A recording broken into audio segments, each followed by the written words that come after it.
Bismillahirrahmanirrahim.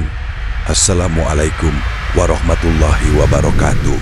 Sahabat jalan hijrah Bagharib, pernahkah kita membayangkan apa yang terjadi sebelum manusia pertama diciptakan? Jauh sebelum kita hidup di dunia, sebelum ada kerajaan, sebelum ada kota, bahkan sebelum ada satupun manusia yang berjalan di bumi, Allah Subhanahu wa Ta'ala telah menetapkan sebuah keputusan yang sangat agung. وَإِذْ قَالَ رَبُّكَ لِلْمَلَائِكَةِ إِنِّي جَاعِلٌ فِي الْأَرْضِ خَلِيفَةً قَالُوا أَتَجْعَلُ فِيهَا مَن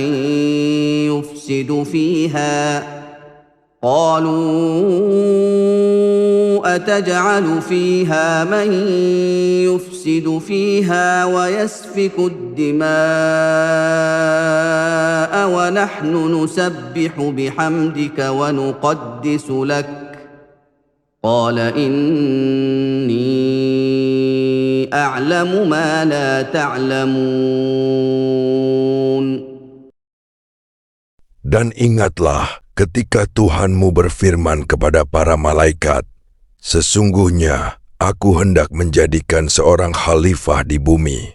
Mereka berkata, apakah engkau hendak menjadikan di bumi seseorang yang akan berbuat kerusakan dan menumpahkan darah, sementara kami senantiasa bertasbih memujimu dan menyucikanmu? Allah berfirman, sesungguhnya aku mengetahui apa yang tidak kalian ketahui. Surah Al-Baqarah ayat 30. Bahkan sebelum manusia pertama diciptakan, Allah sudah menyampaikan kepada para malaikat bahwa akan ada seorang khalifah di bumi. Lalu, mengapa para malaikat bertanya seperti itu? Sahabat jalan hijrah Bagharib, ternyata para malaikat tidak sedang membantah atau menolak perintah Allah. Mereka adalah makhluk yang selalu taat kepada Allah. Sebagian ulama tafsir menjelaskan bahwa pertanyaan itu adalah bentuk keinginan untuk memahami hikmah di balik keputusan Allah. Bagaimana mungkin akan ada makhluk yang berpotensi berbuat kerusakan di bumi, tetapi justru dipilih menjadi khalifah? Lalu Allah menjawab pertanyaan para malaikat dengan satu kalimat yang begitu agung. قَالَ إِنِّي أَعْلَمُ مَا لَا تَعْلَمُونَ. Artinya, sesungguhnya aku mengetahui apa yang tidak kamu ketahui. Allah mengetahui masa depan yang belum diketahui oleh para malaikat. Dari keturunan Nabi Adam, kelak akan lahir para nabi, para rasul, orang-orang saleh, para syuhada, dan hamba-hamba yang beriman kepadanya. Inilah salah satu hikmah besar yang menunjukkan bahwa ilmu Allah jauh melampaui pengetahuan seluruh makhluk. Lalu, bagaimana Allah menciptakan manusia pertama? Sahabat jalan hijrah Bagharib, kalau kita renungkan, satu kalimat dari Allah tadi begitu dalam maknanya. Sesungguhnya aku mengetahui apa yang tidak kamu ketahui. Dan dari sinilah kisah manusia pertama dimulai. Allah telah menetapkan untuk menciptakan Nabi Adam alaihissalam yang kelak menjadi nenek moyang seluruh umat manusia. Tetapi, bagaimana proses penciptaannya? Dari apakah Nabi Adam diciptakan? Yuk kita lanjutkan kisahnya. Kalau kita mencari di dalam Al-Quran, ternyata Allah beberapa kali menjelaskan asal penciptaan manusia. Allah menciptakan Nabi Adam alaihissalam dari tanah. Mungkin terdengar sederhana, tapi dari tanah itulah Allah menciptakan manusia dengan bentuk yang sempurna. Ini juga menjadi pengingat untuk kita, setinggi apapun kedudukan seseorang, asal kita tetap sama, berasal dari tanah. Lalu, apakah hanya tanah biasa? Atau ada proses lain sebelum Nabi Adam diciptakan? Allah mengabarkan dalam Al-Quran bahwa Nabi Adam alaihissalam diciptakan dari tanah.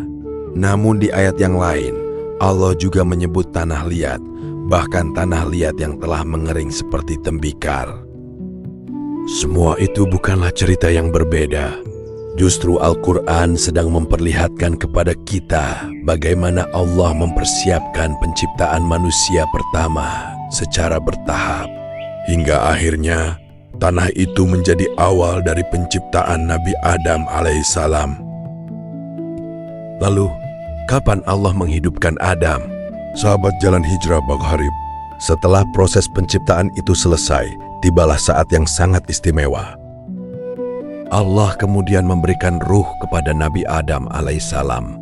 Bagaimana hakikat ruh itu? Kita tidak mengetahuinya. Karena itu termasuk ilmu yang Allah simpan.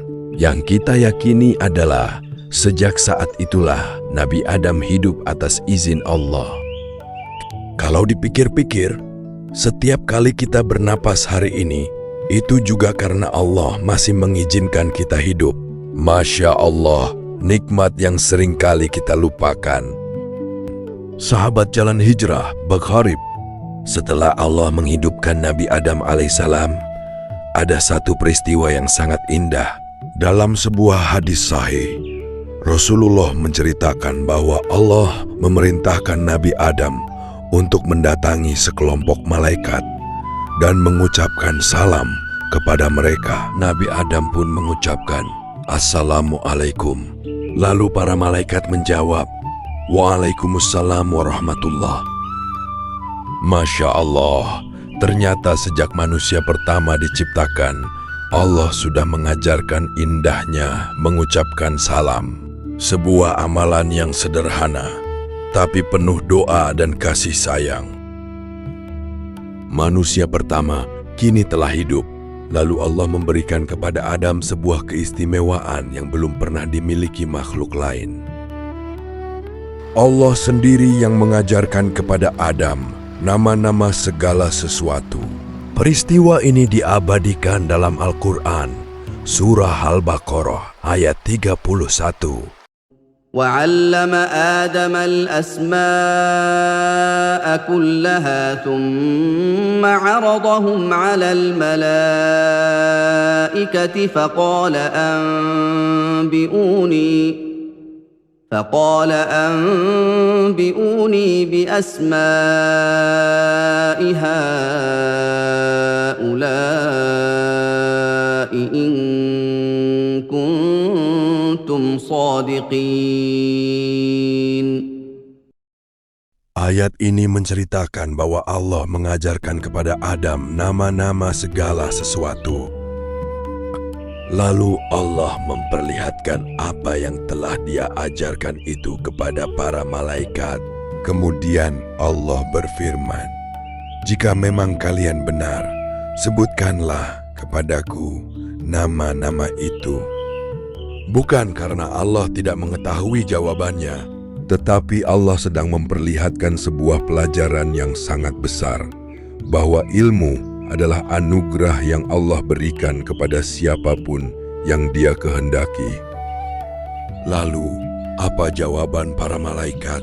Jawaban para malaikat menunjukkan satu sifat yang luar biasa, kerendahan hati di hadapan Allah. Jawabannya ternyata tidak seperti yang mungkin kita bayangkan.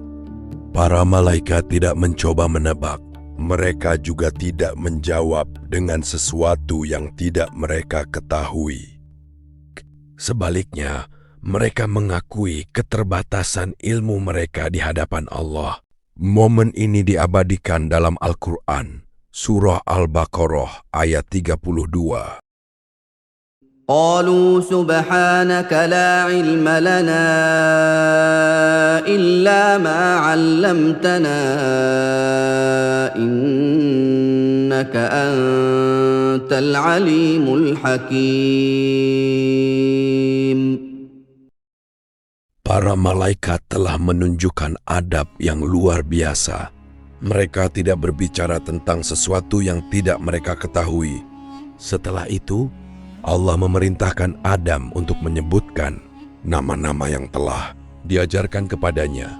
Inilah saat ketika Allah Memperlihatkan kepada para malaikat keistimewaan yang diberikan kepada Adam. Lalu, apakah yang terjadi setelah Adam menyebutkan nama-nama itu?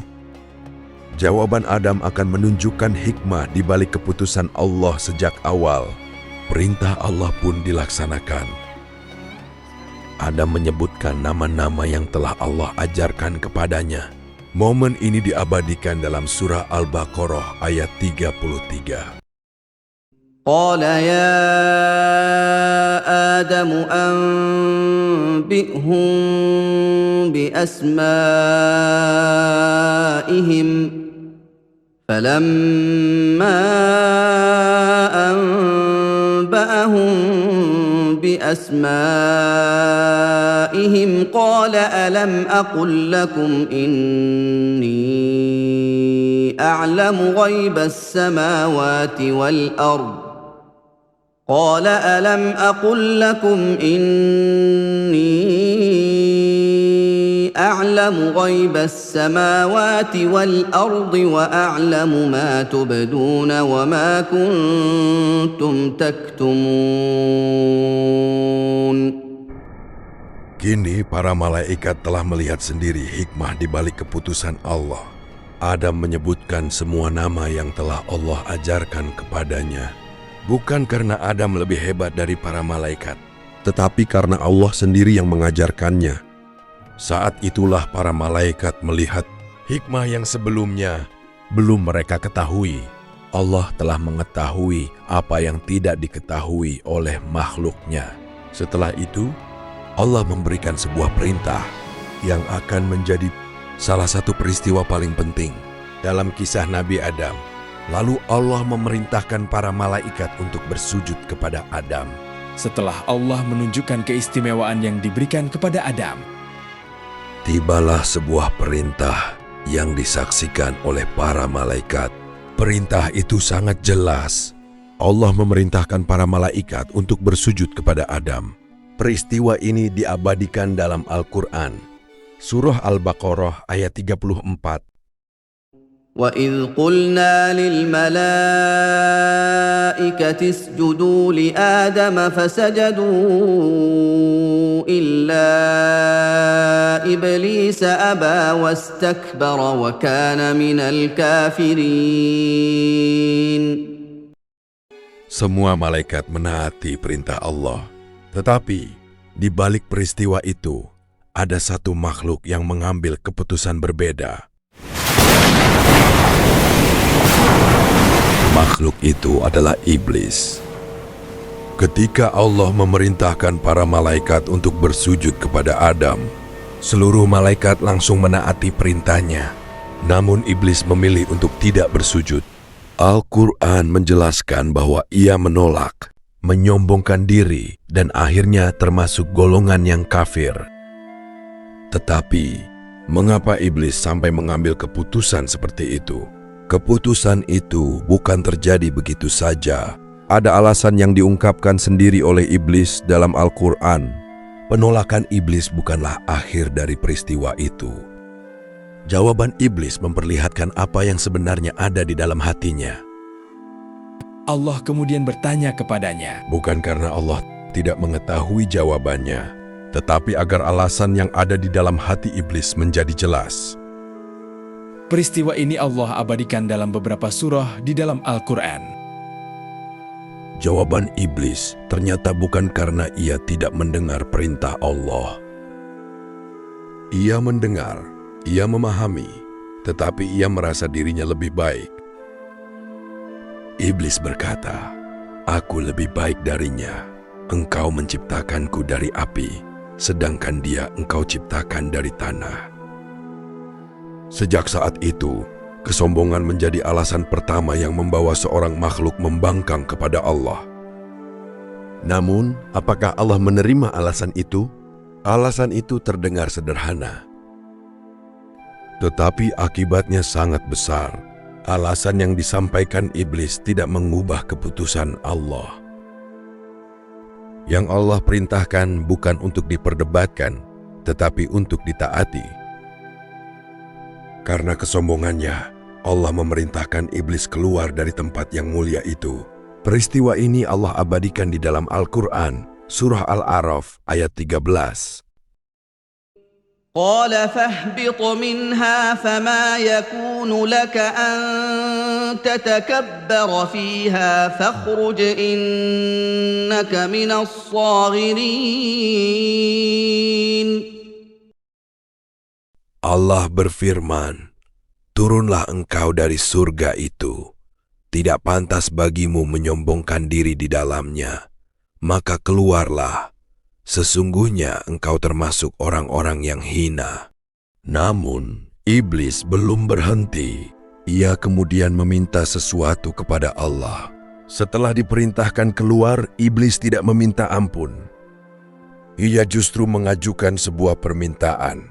Iblis meminta agar diberi penangguhan hingga hari ketika manusia dibangkitkan kembali. Permintaan itu Allah abadikan di dalam Al-Quran, Surah Al-A'raf ayat 14. قال أنظرني إلى يوم يبعثون. Iblis menjawab, berilah aku penangguhan waktu sampai hari mereka dibangkitkan. Permintaan itu dikabulkan oleh Allah. Namun setelah itu, iblis mengucapkan sebuah sumpah yang akan memengaruhi perjalanan manusia hingga akhir zaman. Allah mengabulkan permintaan iblis. Namun setelah itu, iblis mengucapkan sesuatu yang sangat mengejutkan. Ia bersumpah akan berusaha menyesatkan manusia dari jalan Allah. Perkataan itu Allah abadikan di dalam Al-Quran, Surah Al-A'raf, ayat 16-17. Sejak saat itulah, permusuhan antara iblis dan manusia dimulai. Lalu, bagaimana Allah melindungi Adam dari godaan itu? Setelah semua peristiwa itu, Allah memberikan kepada Adam sebuah tempat tinggal yang begitu indah. Allah juga menciptakan Hawa sebagai pendamping bagi Adam. Kemudian Allah berfirman agar mereka berdua tinggal di surga dan menikmati segala kenikmatan yang ada di dalamnya. Peristiwa ini Allah abadikan dalam Al-Quran, Surah Al-Baqarah ayat 35. وَقُلْنَا يَا آدَمُ اسْكُنْ أَنْتَ وَزَوْجُكَ الْجَنَّةَ وَكُلَا مِنْهَا رَغَدًا حَيْثُ شِئْتُمَا وَلَا تَقْرَبَا هَذِهِ الشَّجَرَةَ فَتَكُونَا مِنَ الظَّالِمِينَ. Dan kami berfirman, wahai Adam, tinggallah engkau dan istrimu di dalam surga, dan makanlah dengan nikmat apa saja yang ada di sana, sesuka kamu berdua. Tetapi janganlah kamu dekati pohon ini, sehingga kamu termasuk orang-orang yang zalim. Allah memberikan kebebasan kepada Adam dan Hawa untuk menikmati surga. Namun ada satu pesan yang harus mereka jaga. Allah mempersilakan Adam dan Hawa tinggal di surga. Mereka bebas menikmati berbagai kenikmatan yang Allah sediakan. Tidak ada rasa lapar, tidak ada rasa haus, tidak ada rasa letih. Semua yang mereka butuhkan telah Allah cukupkan. Namun, di tengah semua kenikmatan itu, Allah memberikan satu batas yang tidak boleh dilanggar. Tetapi Allah juga memberikan satu perintah. Janganlah mendekati satu pohon itu. Di tengah semua kenikmatan yang Allah berikan, ada satu perintah yang harus dijaga. Allah berfirman agar Adam dan Hawa tidak mendekati satu pohon. Bukan karena Allah ingin menyulitkan mereka, tetapi karena setiap perintah dan larangan dari Allah selalu memiliki hikmah.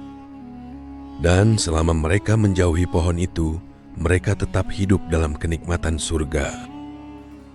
Namun, ada seseorang yang tidak pernah melupakan apa yang telah terjadi sebelumnya. Di tempat lain, iblis masih menyimpan kesombongan dan dendamnya. Sementara Adam dan Hawa menikmati kehidupan di surga, iblis tidak melupakan sumpah yang pernah ia ucapkan. Ia telah berjanji akan berusaha menyesatkan keturunan Adam dari jalan Allah.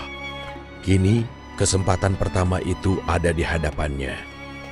Dan ujian bagi manusia pun akan segera dimulai. Iblis tidak datang dengan paksaan. Namun, ia datang dengan tipu daya. Ujian itu akhirnya datang. Al-Quran menjelaskan bahwa iblis mulai membisikkan godaan kepada Adam dan Hawa. Ia tidak memaksa. Ia tidak menyeret. Ia hanya membisikkan kata-kata yang terdengar meyakinkan. Peristiwa ini Allah abadikan di dalam Al-Quran. Surah Al-A'raf ayat 20. فوسوس لهما الشيطان ليبدي لهما ما وري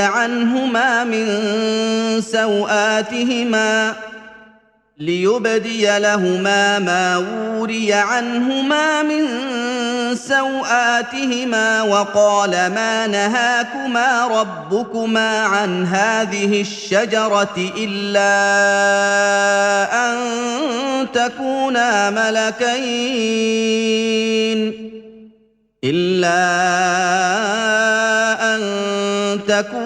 ملكين أو تكونا من الخالدين.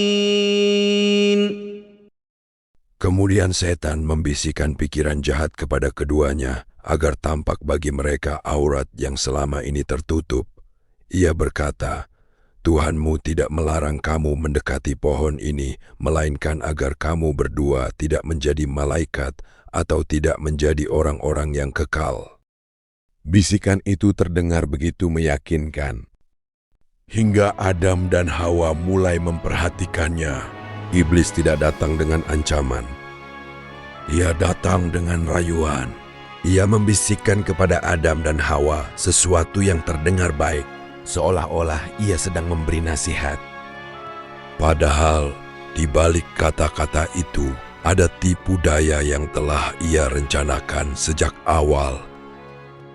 Inilah cara iblis memulai godaannya. Lalu, apa sebenarnya yang dijanjikan iblis kepada Adam dan Hawa? Apa sebenarnya yang dibisikkan iblis kepada Adam dan Hawa?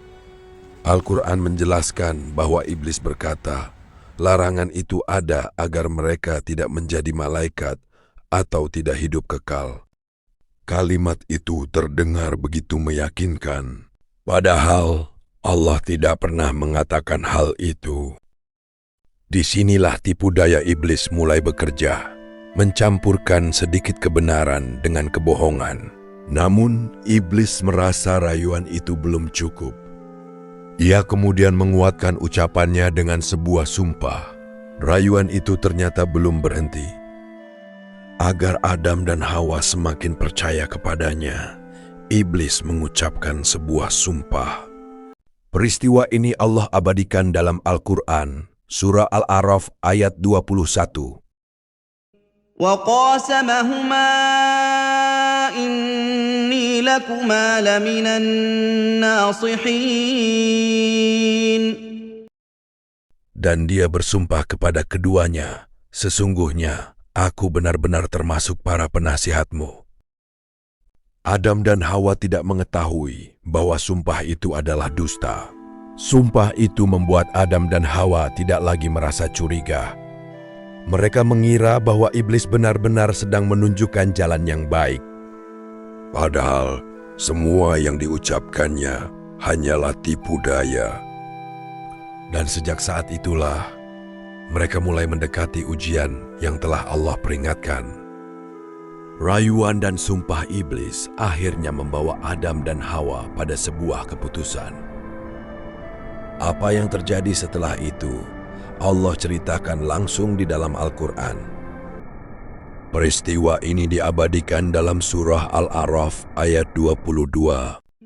فَدَلَّاهُمَا بِغُرُورٍ فَلَمَّا ذَاقَا الشَّجَرَةَ بَدَتْ لَهُمَا سَوْآتُهُمَا وَطَفِقَا يَخْصِفَانِ عَلَيْهِمَا مِنْ وَرَقِ الْجَنَّةِ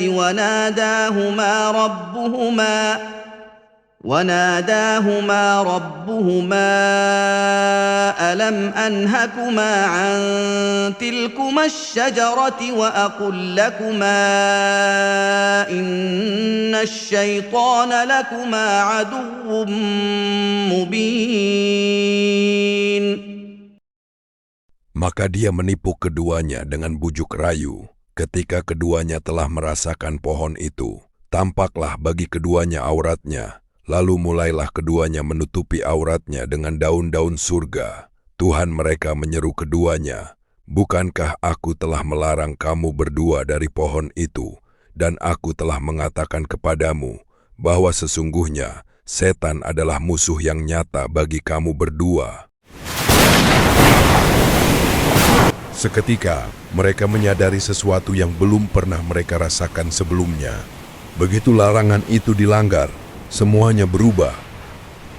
Al-Quran mengabarkan bahwa aurat Adam dan Hawa yang sebelumnya tertutupi, kini menjadi tampak bagi mereka. Dengan spontan mereka mulai mengambil daun-daun surga untuk menutupi diri mereka. Bukan karena Allah berhenti menyayangi mereka, tetapi karena mereka baru saja merasakan akibat dari sebuah pelanggaran. Dan tidak lama kemudian, Allah memanggil Adam. Lalu Allah berfirman kepada Adam, dan kalimat itu menyentuh hati manusia hingga hari ini. Setelah itu, Allah memanggil Adam dan Hawa. Allah mengingatkan mereka tentang larangan yang telah disampaikan sejak awal. Bukankah aku telah melarang kalian mendekati pohon itu? Dan bukankah aku telah memberitahu bahwa setan adalah musuh yang nyata bagi kalian? Kalimat itu bukan sekadar teguran. Kalimat itu juga mengingatkan bahwa Allah telah lebih dahulu memperingatkan mereka. Adam dan Hawa pun menyadari kesalahan mereka sepenuhnya. Namun kisah ini belum berakhir. Adam tidak mencari alasan. Ia memilih jalan yang berbeda. Adam dan Hawa tidak membantah. Mereka tidak mencari alasan. Mereka menyadari kesalahan yang telah dilakukan. Lalu mereka memohon ampun kepada Allah dengan sebuah doa yang diabadikan di dalam Al-Quran. Peristiwa ini terdapat dalam surah Al-A'raf ayat 23. قالا ربنا ظلمنا أنفسنا وإن لم تغفر لنا وترحمنا لنكونن من الخاسرين. Keduanya berkata, "Ya Tuhan kami telah menzalimi diri kami sendiri. Jika Engkau tidak mengampuni kami dan tidak memberi rahmat kepada kami, niscaya kami termasuk orang-orang yang rugi." Allah Maha Pengampun. Lalu, apakah taubat Adam diterima? Doa itu tidak berhenti di langit. Allah yang Maha Pengasih menerima taubat Adam. Peristiwa ini Allah abadikan di dalam Al-Quran, Surah Al-Baqarah, ayat 37. فتلقى آدم من ربه كلمات فتاب عليه إنه هو التواب الرحيم. Kemudian Adam menerima beberapa kalimat dari Tuhannya, lalu dia menerima tobatnya. Sungguh, Dialah yang Maha Penerima Tobat lagi Maha Penyayang. Ayat ini mengingatkan kita bahwa sebesar apapun kesalahan seorang hamba, pintu taubat tetap terbuka selama ia kembali kepada Allah dengan sungguh-sungguh. Namun, meskipun taubat Adam telah diterima, ada satu ketetapan Allah yang tetap harus terjadi. Taubat Adam telah Allah terima. Namun, ada satu ketetapan Allah yang tetap berlaku. Adam dan Hawa harus memulai kehidupan baru di bumi. Peristiwa ini Allah abadikan dalam Al-Quran, Surah Al-Baqarah, ayat 38. قُلْنَا اهْبِطُوا مِنْهَا جَمِيعًا فَإِمَّا يَأْتِيَنَّكُم مِّنِّي هُدًى فإما يأتينكم مني هدى فمن تبع هداي فلا خوف عليهم ولا هم يحزنون. Kami berfirman, turunlah kamu semua dari surga, kemudian jika benar-benar datang petunjukku kepadamu, maka siapa yang mengikuti petunjukku tidak ada rasa takut pada mereka dan mereka tidak bersedih hati. Bumi kini menjadi tempat tinggal manusia. Tetapi Allah tidak membiarkan manusia berjalan tanpa petunjuk. Turunnya Adam ke bumi bukanlah akhir dari kisahnya. Justru dari sinilah perjalanan manusia benar-benar dimulai. Namun Allah tidak membiarkan manusia hidup tanpa petunjuk. Dalam ayat yang baru saja kita dengar, Allah menjanjikan bahwa petunjuk akan datang kepada manusia. Siapa yang mengikuti petunjuk dari Allah, tidak ada rasa takut terhadap apa yang akan dihadapinya, dan tidak pula mereka bersedih. Janji itu terus berlaku, bukan hanya untuk Nabi Adam, tetapi juga untuk kita semua. Lalu, bagaimana dengan orang-orang yang memilih berpaling dari petunjuk Allah? Sejak hari itu, bumi menjadi tempat tinggal manusia. Di sanalah Adam memulai kehidupan barunya. Di sanalah anak-anaknya lahir, dan dari sanalah perjalanan umat manusia dimulai. Kisah Nabi Adam bukan hanya tentang manusia pertama. Kisah ini mengingatkan kita bahwa manusia bisa saja melakukan kesalahan, tetapi pintu taubat selalu terbuka bagi siapa saja yang kembali kepada Allah dengan tulus. Namun Allah juga menyampaikan satu peringatan.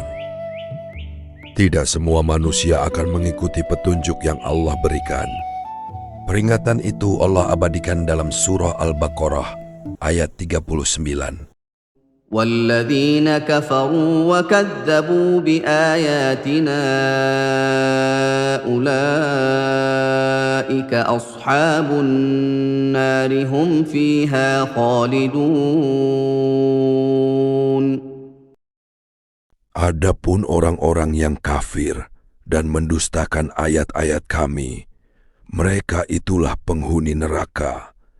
Mereka kekal di dalamnya. Sejak saat itu, perjalanan manusia terus berlanjut. Sejak Adam turun ke bumi, kehidupan manusia memasuki babak yang baru. Allah telah menjanjikan petunjuk kepada manusia, tetapi Allah juga menjelaskan bahwa tidak semua orang akan memilih untuk mengikutinya. Kisah Nabi Adam bukan sekadar cerita tentang manusia pertama. Kisah ini adalah awal dari perjalanan seluruh umat manusia, termasuk kita yang hidup hari ini. Dan perjalanan itu akan selalu dihadapkan pada dua pilihan, mengikuti petunjuk Allah atau berpaling darinya. Lalu, pelajaran apa yang bisa kita ambil dari kisah Nabi Adam alaihissalam? Kisah Nabi Adam alaihissalam berakhir di sini. Namun, perjalanan manusia baru saja dimulai. Dari beliau lahirlah generasi demi generasi yang kemudian memenuhi bumi. Di sepanjang perjalanan itu, Allah tidak pernah meninggalkan manusia tanpa petunjuk. Allah mengutus para nabi dan rasul untuk mengajak manusia kembali ke jalan yang benar. Dari surga hingga turun ke bumi. Dan semua itu berawal dari kisah Nabi Adam alaihissalam, manusia pertama yang Allah ciptakan. Semoga kisah ini menambah kecintaan kita kepada Allah dan Al-Quran, serta membuat kita semakin semangat untuk mempelajari kisah para nabi yang lain. Perjalanan Nabi Adam alaihissalam mengajarkan kepada kita bahwa manusia bisa saja tergelincir. Namun, selama pintu taubat masih terbuka, selalu ada jalan untuk kembali kepada Allah. Dan dari Nabi Adam, perjalanan panjang para nabi pun dimulai. Insya Allah, di episode berikutnya kita akan melanjutkan perjalanan itu dan mengenal kisah Nabi berikutnya. Kami hanyalah seorang Muslim yang sedang belajar, lalu mencoba berbagi apa yang telah kami pelajari. Apabila dalam penyampaian kisah ini ada kekeliruan, baik dalam ayat, hadits, maupun penjelasannya, kami dengan senang hati menerima koreksi dan masukan yang disampaikan dengan adab. Sebelum kita akhiri majelis ini, mari kita membaca doa kafaratul majelis.